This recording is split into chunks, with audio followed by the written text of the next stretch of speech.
안녕하세요.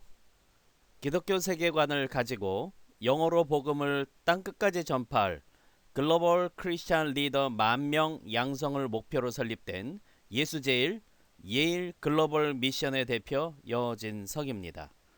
오늘날 코로나19 때문에 사람들을 만나는 것이 부자연스러워진 시대를 살아가고 있는데요. 이럴 때 오히려 세상을 향해 바쁘게 날개짓 하던 것을 잠시 멈추고 말씀을 통해서 하나님을 바라보는 시간을 갖는 것이 좋으리라고 생각합니다. 즉, 하나님은 누구신지, 우리가 어떻게 이 세상을 살아가야 좋은지에 대한 하나님의 메시지를 영어 성경 말씀으로 배울 수 있도록 영어 성경 특강을 준비했습니다. 아무쪼록 직독직해 NIV 영어 성경 특강을 통해서 믿음의 성장과 영어 실력의 향상이 있기를 기도드리겠습니다. 감사합니다. 오늘은 마가복음 1장에서 두 번째로 강의를 진행하도록 하겠습니다. 마가복음 1장 3절입니다. 어저께 2절에 이어서 이사야 선지자가 예언한 내용이죠. A voice, a one calling in the wilderness. A voice, 소리죠. 소리가 있습니다. 근데 a one, 어떤 사람을 얘기할 때 one이라고 합니다. 어떤 사람의 소리가 있다. 근데 이게 어떤 소리죠? calling. 예, 바로 명사 뒤에서 동사 ing로 꾸며준다라고 한다면 동사하고 있는 이런 내용이 되겠죠. call 하면 뭐예요? 네, 부르다죠. 예, 부르고 있는. 근데 어디에서? In the wilderness. 자, wilderness 하게 되면 우리가 성경에서는 광야라고 합니다.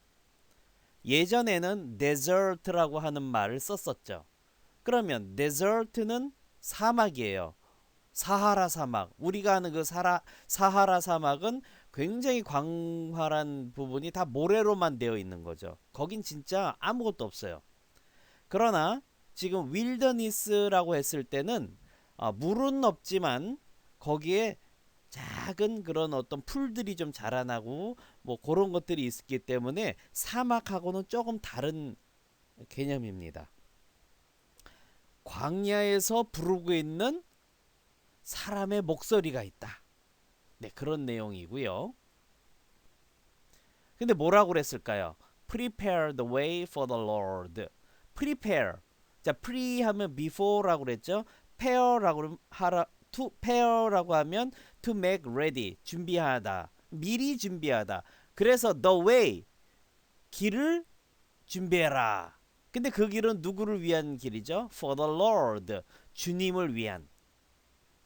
그리고 또 어떤 말씀이 예언되어 있냐면 make straight. straight. 곧게 만들어라. 뭐를? pass. 길들을. 근데 누구를 위한 길을? for him. 그를 위한. 자, 대명사가 나왔어요. 대명사가 나오면 뭐해라? 네, 앞에 있는 명사 가운데 어떤 명사인지 확인해 보라고 그랬죠. 힘이라고 그러면 사람 명사면서 단수입니다. 예, 앞에 나와 있죠. For the Lord. 그 부분이 for him으로 바뀌었다. 이렇게 보시면 되겠습니다. 그러면 주님을 위한 길을 어떻게 해라? 곧게 만들어라. 자, 여기서 우리가 앞에 있는 단어는 way라고 하는 길이 나왔고요. 두 번째로는 pass라고 나왔습니다. 영어는 같은 단어를 쓰는 것을 좋아한다, 싫어한다? 네, 싫어합니다. 그리고 의미가 조금 나눠집니다. 뉘앙스 차이가 있어요. way라고 하면 우리가 일반적으로 말하는 길을 의미할 때 way라고 하죠. 예, road 그러면 어떤 도로의 뜻을 또 말할 때 쓰고요. path라고 하게 되면요. 저거는 오솔길입니다. 자, 오솔길의 특징은 어떻게 될까요? 삐뚤빼뚤 꼬불꼬불이죠. 맞죠? 그러니까 이렇게 꼬불꼬불 돼 있는 길을 어떻게 해라? 곧게 만들어라 라고 하는 것을 한글 성경으로는 잘 이해가 안 되지만 영어 성경으로는 그렇게 지금 표현되고 있다라는 거. 요게 바로 영어 성경을 우리가 보는 이유가 되겠습니다. 4절입니다. 이렇게 이사야 선지자의 예언에 따라서 and so 그렇게 John the Baptist appeared. 세례자 요한이 나타났다. 이렇게 성경은 말씀하시는 겁니다. 자, baptize 할 때 B-A-P-T, bapt. bapt라고 하는 단어의 어원의 뜻은 to dip in water. 물에 푹 담그는 겁니다. 예, 우리는 세례라고 하지만 사실 예수님 당시에 세례 받을 때는 어떤 물 안에 풍덩 빠져서 푹 담그는 거죠. To dip in water. 그래서 침례라는 말을 씁니다. 예수님 당시에서는 침례로 했죠. 그래서 세례자 요한이 나타난 겁니다. 어디에? In the wilderness. 광야에. 근데 콤마 찍고 동사연지가 나와요. 이랬을 때는 동사하면서라는 뜻이죠. preach가 무슨 뜻이에요? 설교하다, 전도하다, 전파하다 이런 거죠. A baptism. 여기 또 나왔네요. bapt 하면 세례를 주다. 근데 ism, ism 하면 명사를 만드는 전미사. 그래서 baptism 하면 세례죠. 세례를 전파하면서. 근데 어떤 세례요? Of repentance. 회개의 세례. For the forgiveness of sins. 죄들의 용서함을 위한 회개죠. 자, repentance에 대한 부분도 re 하게 되면 again, 다시라는 뜻을 가지고 있고요.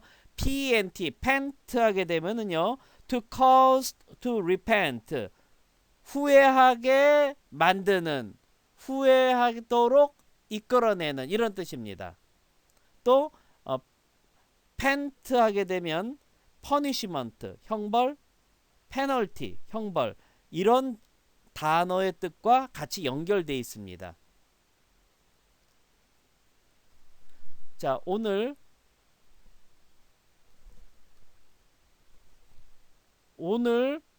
지금 이렇게 영어 성경 말씀을 정리했습니다. 스피킹 앤 영작 퀴즈입니다. 1번 한 소리가 있다. 두 단어. 사람의 두 단어. 부르고 있는 한 단어. 광야에서 세 단어. 어떻게 표현할까요? 2번 그 길을 준비해라. 세 단어. 주님을 위한 세 단어. 어떻게 표현할까요? 3번 곱게 만들어라. 두 단어. 길들을 한 단어. 그분을 위한 두 단어. 어떻게 표현할까요? 4번 그래서 그렇게 두 단어. 세례자 요한이 나타났다. 네 단어. 어떻게 표현할까요? 5번 광야의 세 단어. 세례를 전파하면서 세 단어. 어떻게 표현할까요? 6번 회개의 두 단어. 용서함을 위한 세 단어. 죄들의 두 단어. 어떻게 표현할까요? 네, 여러분 오늘 마가복음 1장 3절 4절의 말씀을 직독하게 했습니다. 어떠세요? 영어 성경 말씀 어렵지 않습니다.